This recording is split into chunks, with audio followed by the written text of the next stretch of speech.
Bom dia a todos. Me chamo Leonardo Cardim Pazinho e vou apresentar hoje o meu trabalho de conclusão de curso, que foi uma análise de borracha amortecedora da base de máquina de elevadores. Esse trabalho foi orientado pelo professor Dr. Herbert Martins Gomes.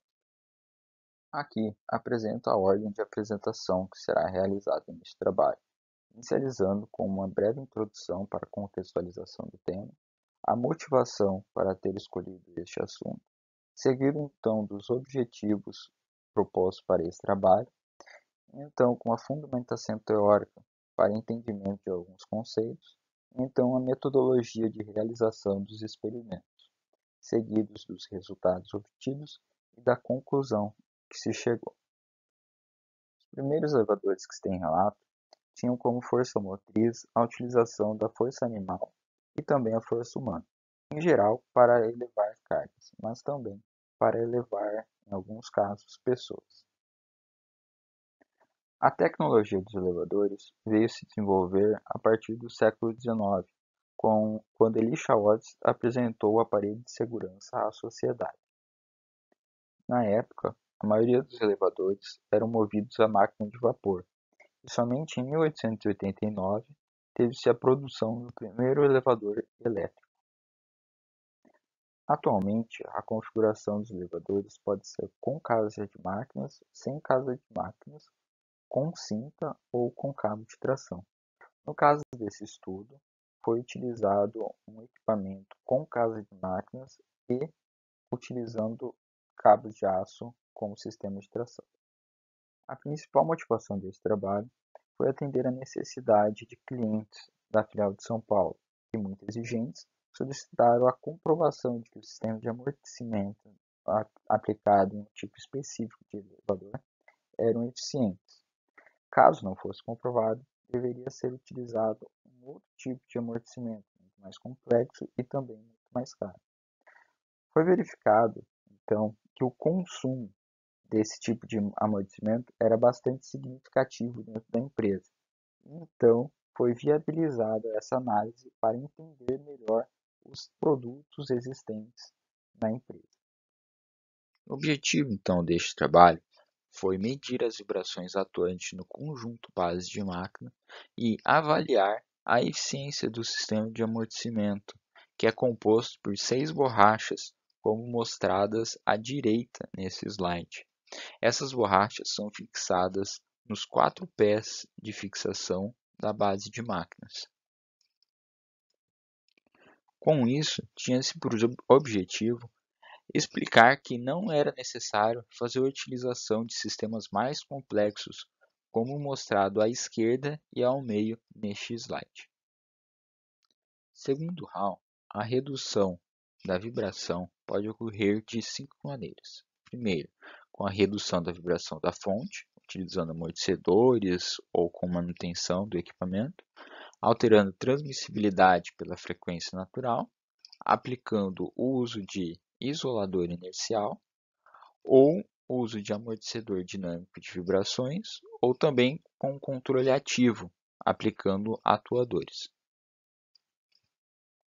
No caso deste trabalho, como o objetivo era analisar a redução da força transmitida para a laje, foi então utilizado um sistema de 1 grau de liberdade para entender as equações de movimento deste sistema.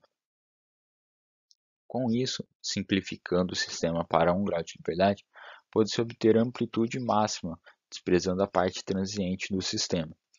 Então, assim, se obtém a força transmitida e a magnitude da força, para que então possamos obter qual é a transmissibilidade da força. Para se ter uma análise mais fidedigna da situação, foi então utilizado um sistema de 2 graus de liberdade, onde foi considerado uma certa flexibilidade da base que o sistema estava fixado. Assim, obteve-se a equação de movimento para os 2 graus de liberdade e também a transmissibilidade de força para a laje em relação à máquina de tração. Para fazer a análise do tipo de vibração, foi então utilizado a densidade espectral de potência, ou Power Spectral Density, a PSD. A PSD ela é bastante utilizada para avaliar os picos de ressonância de um sinal ao invés da transformada de Fourier. Ela identifica as componentes principais e indica como a energia do sinal é distribuída ao longo da frequência. As medições realizadas em campo utilizaram como base um equipamento de 8 passageiros, capacidade nominal de 600 kg. O equipamento possuía uma velocidade nominal de 90 metros por minuto ou 1,5 metros por segundo. Tinha tração 2:1 e 16 paradas. As paradas elas foram classificadas como subsolo térreo, depois 2, 3 até o 15. Nesse sistema, que utiliza uma base de máquina específica, ele traz consigo 6 peças de blocos de borracha, que compõem o sistema de amortecimento do conjunto base de máquina. Para a realização dos experimentos, foram utilizados 4 acelerômetros, como mostrado na foto. São acelerômetros capacitivos da Kistler, do modelo Cabin 8312B10, que são uniaxiais, medindo então no sentido Z. Esses acelerômetros eles foram, por sua vez, ligados a 4 amplificadores de sinais do modelo Cabin 5210.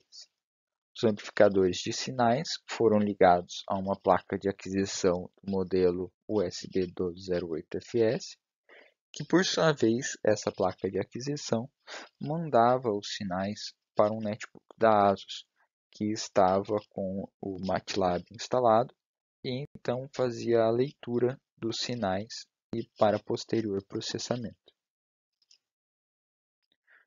Neste slide, trago o detalhe da instrumentação realizada no equipamento. Na foto à esquerda, podemos ver o posicionamento dos condicionadores, também a posição do sensor número 1, que ficou bastante próximo à polia da máquina de tração. Mais abaixo, temos a placa de aquisição fixada junto ao conjunto base de máquinas, um netbook para o recebimento de todos os sinais vindo da placa de aquisição e mais abaixo o sensor número 2, que ficou fixado logo acima da borracha amortecedora. Logo após o amortecedor, foi fixado o acelerômetro de número 3, que, por sua vez, já estava na laje. Na figura ao centro, podemos ver o posicionamento do acelerômetro 2, que ficou acima da borracha amortecedora, o acelerômetro 3, que por sua vez já estava na laje, e no primeiro nível da casa de máquinas, o acelerômetro número 4. Na foto mais à direita, pode-se ver o detalhe da fixação dos acelerômetros e também é apresentado as borrachas amortecedoras. Pode-se ver nessa imagem 2 dos blocos de borracha utilizados para o sistema de amortecimento do conjunto base de máquina. Todas as medições realizadas foram com a cabina vazia, ou seja, com 0% da carga nominal, como apresentado na primeira foto. Na segunda foto, podemos ver que a rotação do equipamento foi em 143 RPM. Na tabela 1, eu trago a trajetória das viagens realizadas e, por consequência, as medições, né? Foram 25 medições que tiveram os trajetos bastante variados. A primeira medição com o elevador parado, a segunda trazendo um trajeto de descida do último pavimento ao pavimento mais abaixo, a terceira medição do pavimento mais abaixo até o mais acima, seguindo até para a medição 19, onde se teve diversas trajetórias de viagem, subindo do subsolo ao térreo, do térreo para o quarto e do quarto para o sétimo. Aqui na tabela 2 é apresentado o resultado das medições realizadas, onde obtemos as acelerações no ponto 1, 2, 3 e 4 e também o valor da transmissibilidade de aceleração para alguns dos pontos medidos. Pode-se observar que a grande maioria dos valores de aceleração nos 4 pontos ficaram abaixo de 1. Um exemplo típico das medições gravadas para as acelerações é o caso da medição número 19, que está mostrado nas figuras a seguir.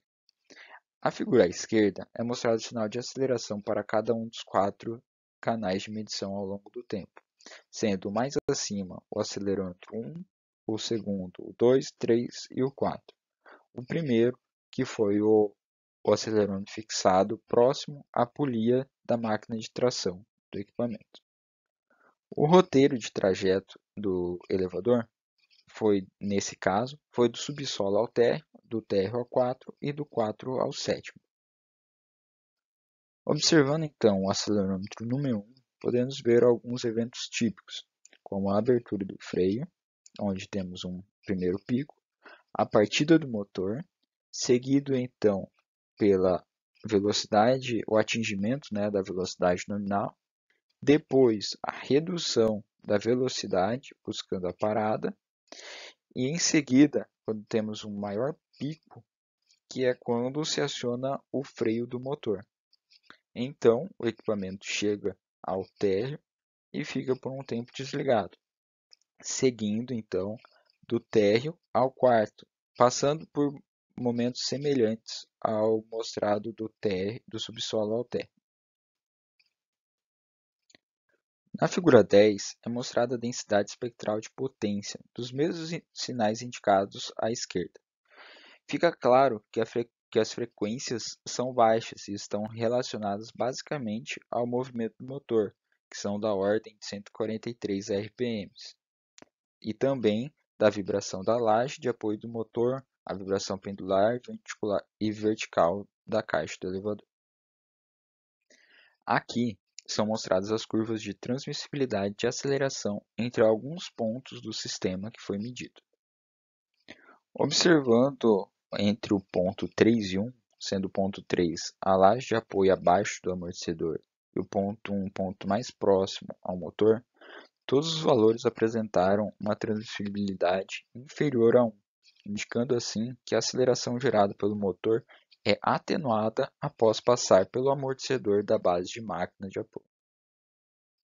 A tabela 3 indica os limites de aceleração e as respectivas reações de pessoas expostas ao ambiente com vibração referente ao conforto em edifícios, indicados pela norma ISO 26311 de 1997. Com base nessa tabela, podemos perceber que, em todos os casos, o nível de aceleração ficou abaixo do limite de não desconfortável, mas ainda acima do limite de percepção, que é 0,015 metros por segundo ao quadrado. Com isso, pode-se concluir que o sistema de amortecimento, apesar de simples, é bastante efetivo, trazendo uma transmissibilidade entre os pontos 2 e 3 menor que 1. A amplificação da vibração verificada no ponto 4 é justificada devido ao fato de estar no pavimento inferior da casa de máquinas, onde havia operários com diversos outros tipos de equipamento, pois o edifício ainda estava em obra. A aceleração medida nesse ponto ela é classificada como não desconfortável, apesar de perceptível. Conforme a PSD, pode-se observar que as frequências principais estão em torno de 3 Hz, que é a frequência de operação do equipamento. Também conclui-se com a PSD que a eficácia dos blocos de borracha está até 10 Hz.